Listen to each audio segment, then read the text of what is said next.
نیکی اللہ کی رحمت کو متوجہ کرتی ہے۔ پھر حالت یہ ہوتی ہے کہ انسان اپنی ان پریشانیوں کا حل کہیں اور ڈھونڈتا پھرتا ہے، حالانکہ جب گناہوں کی بیماری لگے تو اس کی شفا توبہ میں ہوتی ہے، اس کا حل اللہ کے حضور معافی مانگنے میں ہوتا ہے، پہچاننے میں ہوتا ہے کہ مجھ سے کہاں غلطی ہو گئی، کس جگہ جا کے کمزوری میں نے دکھائی۔ ہر انسان اچھی، ٹھنڈی، خوبصورت، سکھ والی زندگی چاہتا ہے۔ اللہ کریم نے سورہ نحل کے اندر ارشاد فرمایا، من عامل صالحا من ذکر او انثی، فرمایا جو بھی اچھے عمل کرے، چاہے مرد ہو چاہے عورت ہو، وہو مؤمن، شرط یہ ہے کہ مومن ہو، فَلَنُحْيِيَنَّهُ حَيَاةً طَيِّبَةً، فرمایا ہم اسے پاکیزہ زندگی عطا فرما دیں گے، حیات طیبہ دے دیں گے اسے، پاکیزہ زندگی۔ شرط کیا ہے؟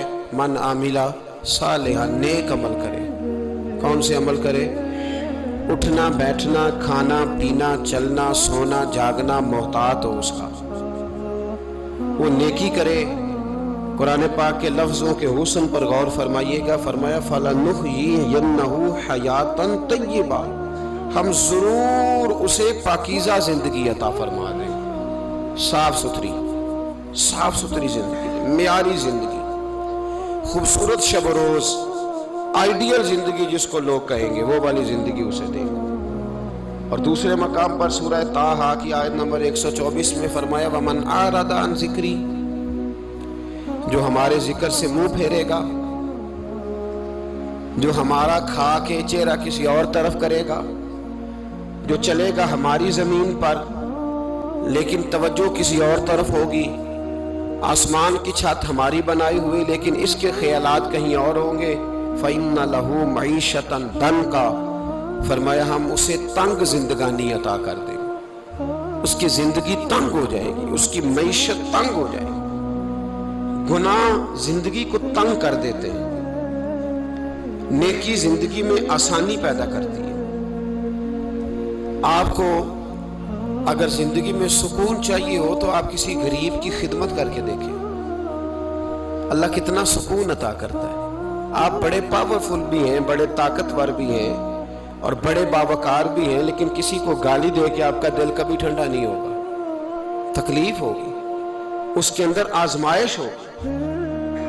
ڈاکٹر ریسرچ کرتے ہیں، ڈاکٹر وہ کہتے ہیں گناہ کرنے سے آدمی جسمانی طور پر کمزور ہوتا ہے، لیکن وہی عمل اگر وہ بطور نیکی کرتا ہے تو اللہ اس میں اسے قوت عطا فرماتا ہے، اسی عمل میں اللہ اسے قوت عطا کر دیتا ہے۔ میں صرف اشارہ دے رہا ہوں، اس بات کی تفصیل میں نہیں جانا چاہتا۔ میرے عزیز یہ یاد رکھیں کہ نیکی آپ کو سکون دے گی، نیکی آپ کو ٹھنڈا کرے گی۔ اللہ تبارک و تعالیٰ نے قوموں پہ عذاب نازل کیا اور قرآن مجید فرقان حمید نے ان قوموں کے تذکرے بیان فرمائے۔ بھائی کس لیے بیان کیے؟ کہ ہم عبرت حاصل کریں، ہم یہ غور کر لیں کہ یہ کام ہم نے نہیں کرنا، اس کام سے ہم نے بچنا ہے، ہم نے غور کرنا ہے کہ یہ چیز ہمارے اندر۔ لوگ کہتے ہیں نہیں جی نہیں، ہم پہ یہ عذاب نہیں آئے گا، بالکل نہیں آئے گا، اس میں شک نہیں۔ پر اللہ نے بیان کس لیے کیا تھا؟ بیان کیا قرآن مجید معاذ اللہ کسی ایسی چیز کا بیان کرتا ہے جس کی ضرورت نہ ہو؟ قرآن پاک نے ایک ایک حرف ایسا بیان کیا جس کی مسلمان کو ضرورت تھی۔ قوم نوح کا ذکر فرمایا قرآن پاک نے، حضرت نوح علیہ السلام کی قوم کو حضرت نوح علیہ السلام نے 1500 سال سمجھایا، 15، کچھ لوگوں نے 950 سال لکھا ہے نا، اعلیٰ حضرت نے لکھا 1500 سال عمر ہوئی حضرت نوح علیہ السلام کی۔ اللہ تعالیٰ بندے کو جلدی سزا نہیں دیتا، بلکہ قرآن مجید میں ایک جگہ رب کریم اس طرح بھی فرماتا ہے کہ جب بندے مجھے بھول جاتے ہیں تو میں ان کے لیے نعمتوں کے دروازے کھول دیتا ہوں۔ بندہ سمجھتا ہے کہ میں کچھ تو ہے نا کہ میرے اندر، کہ میں جدھر جاتا ہوں خیر ہی خیر ہو جاتی ہے، وہ سمجھتا ہے کہ میری عقل ہے، حالانکہ اللہ اسے ڈھیل دیتا ہے، اللہ اسے ڈھیل دیتا ہے۔ گناہوں کی سزا کے 3 طریقے ہیں، ایک ہے متنبع کرنا، تنبیہ کرتا ہے اللہ، بندہ متنبع ہو جاتا ہے، یہ اللہ کا بہت بڑا احسان ہوتا ہے۔ ایک ہوتا ہے مہلت دینا، اور ایک تیسرا ہوتا ہے اللہ خفیہ تدبیر کرتا ہے۔ تھوڑا سا سمجھیے گا، انسان پر کوئی آزمائش آئی، فوراً اس کی چھٹی اس نے کہا کہ وہ فلان جگہ غلطی کی تھی تب ایسا ہوا ہے. ہوتا ہے نا کئی دفعہ آواز آتی ہے نا اندر سے، چلیں بول دیں کچھ نہیں ہوتا آپ کو. اللہ جانتا ہے یہاں کوئی کچھ نہیں کہے گا آپ کو، اور ہماری تو ویڈیو بھی نہیں گھومتی، یعنی خبر بھی نہیں ہو کہ کس نے ہاں کر دی کس نے نہ کر دی. آپ بغیر ٹینشن کے بات چیت کریں، آج کچھ نہیں ہوتا انشاءاللہ تعالی. آتی ہے اندر سے آواز. میں آپ سے اس لیے ان چیزوں کی تصدیق کراتا ہوں کہ باقیوں کو بھی آتی ہے کہ نہیں، اس لیے تصدیق. کبھی کوئی کسی جگہ انسان پریشان ہوتا ہے تو محسوس کرتا ہے کہ وہاں مجھ سے ہوتا ہے نا جی، جس کو یہ نصیب ہو جائے بڑا خوش نصیب آدمی ہے. حضرت مولا علی فرماتے ہیں اگر تجھے دنیا میں سزا مل گئی تو بچ گیا ہے، سمجھ پھر اللہ کرم کرے گا، آخرت میں سزا نہیں دے گا. اور یہ یاد رکھ لے، وما اصابکم من مصیبت فبما کسبت ایدیکم ویعفو عن کثیر. اللہ فرماتا ہے دنیا میں تجھے جو بھی تکلیف پہنچتی ہے وہ تیرے ہاتھوں کے کرتوتوں کی وجہ سے پہنچتی ہے. ویعفو عن کثیر، فرمایا کثیر گناہ تو میں ویسے ہی معاف کر دیتا ہوں. یہ جو تیری زندگی میں دکھ ہے نا، یہ بھی میری قلیل سزائیں ہیں. یہ کثیر پر سزا، یہ قلیل ہے. قلیل یہ جو تمہاری زندگی میں تکلیف ہے، انسان کو سزا ملتی. حضرت فضیل بن عیاض رحمۃ اللہ تعالی علیہ گھوڑے پہ بیٹھے تھے، گھوڑا شرارت کرنے لگ گیا، اچھلنے لگ گیا، کودنے لگ گیا. تو حضرت فضیل بن عیاض نیچے اترے، ایک کونے میں جا کے نماز کی نیت مانگ لی، 2 رکعت نماز پڑھی، پھر دیر تک استغفار پڑھتے رہے، روتے رہے، دعا کرتے رہے. واپس آئے، خادم عرض کرنے لگے حضور سمجھ نہیں آئی، گھوڑے نے تھوڑی سی شرارت کی، وہ بدکا ہے، آپ نے اس کو چھوڑا ہے اور چھوڑ کر کے آپ نماز میں لگ گئے. تو حضرت فضیل بن عیاض فرمانے لگے جب بندہ اللہ کی نافرمانی کرتا ہے نا تو جو چیزیں اس کی فرما بردار ہوتی ہیں وہ اس کی نافرمانی کرنے لگ جاتی.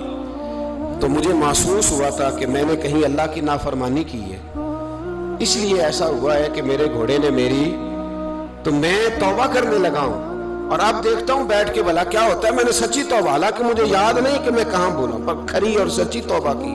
دوبارہ گھوڑے پہ بیٹھے تو گھوڑا بالکل صحیح ہو کے ساتھ چلنے لگ گیا.